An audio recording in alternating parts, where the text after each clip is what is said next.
Bagaikan puteri, wajahnya cantik, hati tertawan, akhlaknya elok, menenangkan jiwa. Sungguh menjentik hati si Sunan, namun sayang berbeza dunia. Begitulah tajuk dan sedikit pantun berkaitan novel yang akan saya kaji satu persatu sebentar lagi. Sebelum itu, orang kata tak kenal maka tak cinta. Jadi moleklah sekiranya saya memperkenalkan diri saya dahulu.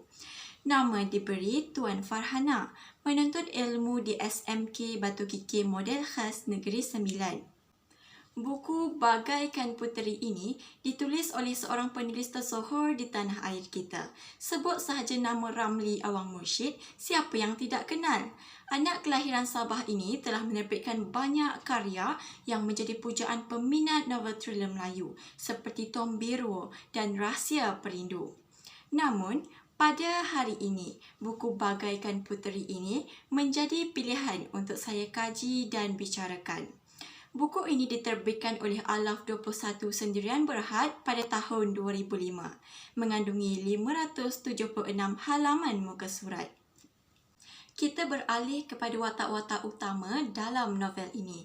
Terdapat sebuah watak yang diberi nama Haryani. Dia merupakan seorang wanita yang hidup di abad ke-21, seorang anak tunggal dan mempunyai rupa paras yang sangat cantik. Watak yang kedua ialah Saifuddin atau lebih dikenali sebagai Laksamana Sunan, seorang Laksamana Agung yang masyhur di Nusantara kerana ilmu persilatannya. Dia juga merupakan anak angkat kepada Wali Sufi, seorang manusia yang sangat warak dan alim. Selain itu, terdapat juga watak-watak lain seperti Jailuh, sahabat Saifuddin, Dani dan juga Nyi Bunga Clara. Apalah gunanya watak kalau tiada ceritanya? Begini kisah ringkasnya. Haryani yang hidup di abad 21 telah mengalami kemalangan sehinggakan dia terlantar koma. Walaupun jasadnya koma di abad ke-21, namun rohnya tiba-tiba hidup ke kurun 15, iaitu di zaman Kesultanan Melayu Melaka.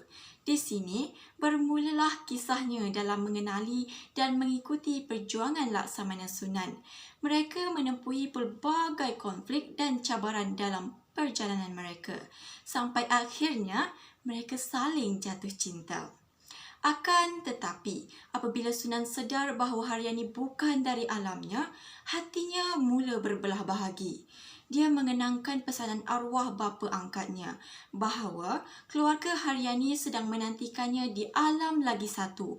Maka, satu-satunya cara untuk Haryani pulang ke alamnya ialah kematian harus berlaku di dunia ini.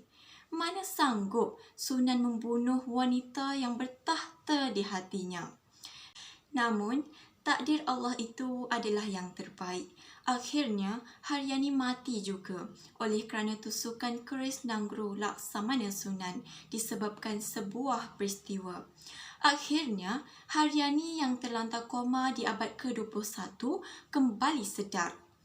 Pelbagai pengajaran yang saya peroleh daripada karya ini. Antaranya, setiap pertemuan pasti ada perpisahan. Tidak kiralah sama ada oleh kerana keadaan atau kematian, ia tidak akan dapat kita halang. Oleh itu, kita sebagai manusia haruslah menerima takdir yang telah ditentukan dengan hati yang terbuka, kerana ketentuan Allah itu tiada hijabnya. Selain itu, saya sangat kagum dengan sifat dan juga ilmu yang ada pada diri Saifuddin. Dia sentiasa tawaduk dan tidak pernah angkuh. Contohnya, dia gemar memperkenalkan dirinya sebagai Saifuddin dan bukannya Laksamana Sunan. Sedangkan, jika dia memperkenalkan dirinya sebagai Laksamana Sunan, sudah tentu dia akan dihormati, disegani dan dibantu dalam segala urusan. Kita haruslah mencontohi sifatnya yang sentiasa merendah diri dan janganlah bersikap sombong. Saya teringat pesanan ibu kepada saya, iaitu setinggi-tinggi ilmu yang ada pada diri kita, tinggi lagi ilmu iblis. Maka, yang membezakan kita dengan iblis hanyalah akhlak yang baik. Jadi, jagalah tingkah laku kita di mana pun kita berada. Rangkumannya. Bagaikan puteri bukan sekadar kisah, dalamnya penuh dengan ilmu. Dengan ilmu, pribadi yang mulia mampu dibentuk. Sekian, Assalamualaikum warahmatullahi wabarakatuh.